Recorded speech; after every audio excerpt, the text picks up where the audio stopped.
विकसित भारत विकसित जम्मू कश्मीर के तहत वज़ीर आज़म ने 6,400 करोड़ रुपए के 53 प्रोजेक्ट्स का किया आगाज। कहा, कश्मीरी आवाम का दिल जीतने के लिए कोई कसर नहीं छोड़ेंगे।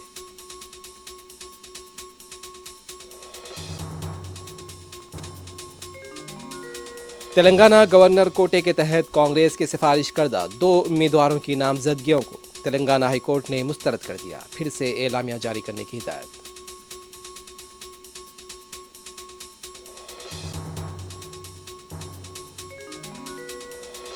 खलीज अदन में बहरी जहाज पर हूसियों का हमला, 3 मल्लाह हलाक। अमरीकी सेंट्रल कमांड ने की तस्दीक। हमले जारी रखने हूसियों का आज़।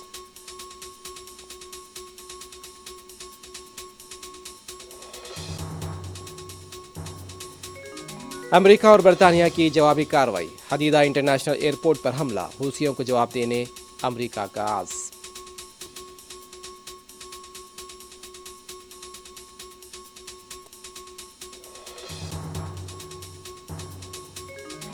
खलीज आदन में ड्रोन हमले से मुतासिरा जहाज के हमले को हिंदुस्तानी बहरिया ने बचा लिया। तिब्बी इमदाद की फराहमी।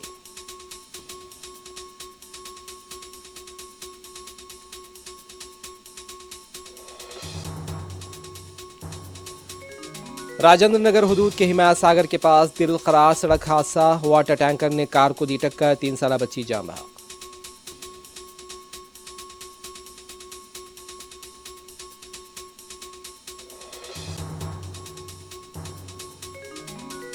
एसओटी माधापुर ने हवाला रकम मुंतकिली को बनाया नाकाम, 50 लाख रुपए की रकम जब्त।